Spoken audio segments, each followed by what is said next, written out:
শেখ হাসিনাকে ফাঁসি দেওয়া হলো। আসো আস্তে আস্তে নিয়ে আসো, মরার আগে আবার পরে না মরে যাই, এই একটা যন্ত্রণা আছে। আপনারা দেখছেন যে আপনারা একটু সাইড দেন ভাই, আপনারা একটু কাইন্ডলি ভিতরে যান আস্তে আস্তে ভাই। এত জোর তোর বুড়ি মানুষ ভাই এভাবে করে নিয়ে যেতে হয় না, বয়স্ক মানুষ আস্তে আস্তে নাও, মরার আগেই মেরে ফেলবো নাকি? আস্তে আস্তে আস্তে আস্তে ভাই, এত তাড়াহুড়ার কিছু নাই, এত তাড়াহুড়ার কিছু নাই। আমাদের এখানে ম্যাজিস্ট্রেট আছে ভাই, আপনারা একটু পিছনে যান ভাই, আর ফুটেজ খাওয়ার দরকার নেই, প্লিজ পিছনে যাই আমরা একটু। ভাই একটু দাঁড়াও, তোমরা তো ওয়েট করো না, চল্লাদ তুমি কি নিয়ম জানো না? দাঁড়াও, ম্যাজিস্ট্রেট আছে এখানে, আমাদের ডামি ম্যাজিস্ট্রেট উপস্থিত আছে, উনি ওখানে গিয়ে শেখ হাসিনার সাথে কিছু বার্তালাপ করবে, সেগুলো ব্যবস্থা আছে। আমাদের এখানে কালো কাপড়টা একটু পরে দাও, হুজুর আছে, কালো কাপড় আছে। ভাই আমি ম্যাজিস্ট্রেট সাহেবকে বলছি, ডামি ম্যাজিস্ট্রেট সাহেব আপনি একটু উপরে আসেন। আমাদের যে আসামি আছে ফাঁসির কাস্টে, তার একটা স্বীকারোক্তি নেন এবং উনি কি বলে আপনি এসে জানান, উনি কি ওনার অপরাধ স্বীকার করেছে কিনা। আপনি গিয়ে আপনি স্বীকারোক্তি নিয়ে আসেন, যান আপনি ওদিকে যান। আস্তাগফিরুল্লাহ কি জানে না? তাহলে আপনারা একটু বলে দেন যে আস্তাগফিরুল্লাহ। আমি তো ওনার হজে যাওয়ার ছবি দেখেছিলাম, ওরে কাঁদতেছে, স্বীকার করতেছে, শেষ সময় অন্তিম সময় স্বীকার করতেছে। ওনার কি কোনো শেষ ইচ্ছা আছে ম্যাজিস্ট্রেট সাহেব? আমি ম্যাজিস্ট্রেট, ওনার কি কোনো শেষ ইচ্ছা আছে? আপনি কি জিজ্ঞেস করেছেন? এই কি বলেন, ইলিশ মাছ খাইতে চাইবে কেন? না ইলিশ মাছ কেন খাইতে চাইবে ভাই? এটা তো ঠিক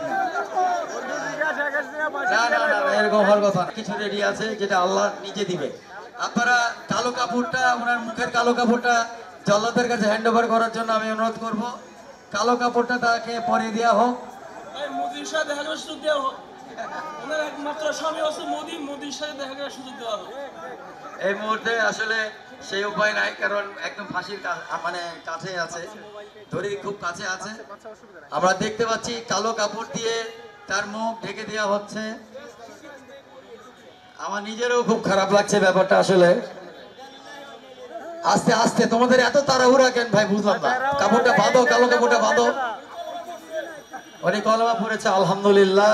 আল্লাহ আমাদের যা শাস্তি দিচ্ছি আল্লাহ ওনাকে ক্ষমা করে দিক। জমটুপি পরানো হচ্ছে, আপনারা দেখছেন। খুবই আপনাদের যারা আওয়ামী লীগের লোকজন আছে হয়তো খুব হৃদয় বিদারক লাগছে আপনাদের কাছে। এইভাবেই কিন্তু ফাঁসি দেওয়া হবে। আমি বাংলাদেশ সরকারকে একটা সাহস দিয়ে যাচ্ছি, আমরা মৌলিক বাংলা এবং জনসাধারণ মিলে, যে তারা যেন এইভাবে করেই ফাঁসিটা কার্যকর করে। এবং দেখছেন আস্তে আস্তে সেই ফাঁসির দড়িটা কিভাবে তার গলার মধ্যে ঢুকে যাচ্ছে, মাথার মধ্যে দিয়ে প্রবেশ করানো হচ্ছে এবং টাইট করে দেওয়া হচ্ছে।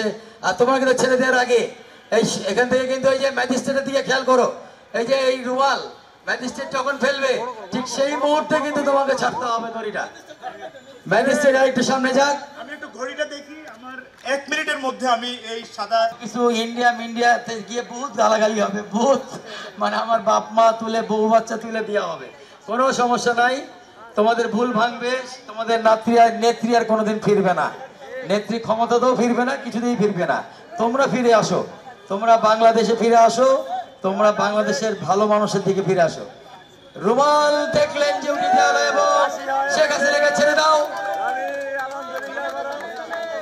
শেখ হাসিনাকে ফাঁসি দেওয়া হলো এবং নড়ানড়ি করছে, ছটফট করছে, শেষ নিঃশ্বাস হয়তো বের হয়ে যাচ্ছে, ছটফট করছে, ছটফট করছে, শেষ নিঃশ্বাসটা বের হয়ে যাচ্ছে মনে হয়। লা ইলাহা ইল্লাল্লাহ মুহাম্মাদুর রাসূলুল্লাহ, ইন্না লিল্লাহি ওয়া ইন্না ইলাইহি রাজিউন। আমরা সবাই ইন্না লিল্লাহি ওয়া ইন্না ইলাইহি রাজিউন পড়ি, কারণ সে চলে গেছে, যে চলে গেছে তার উপরে রাগ রাখতে হয় না।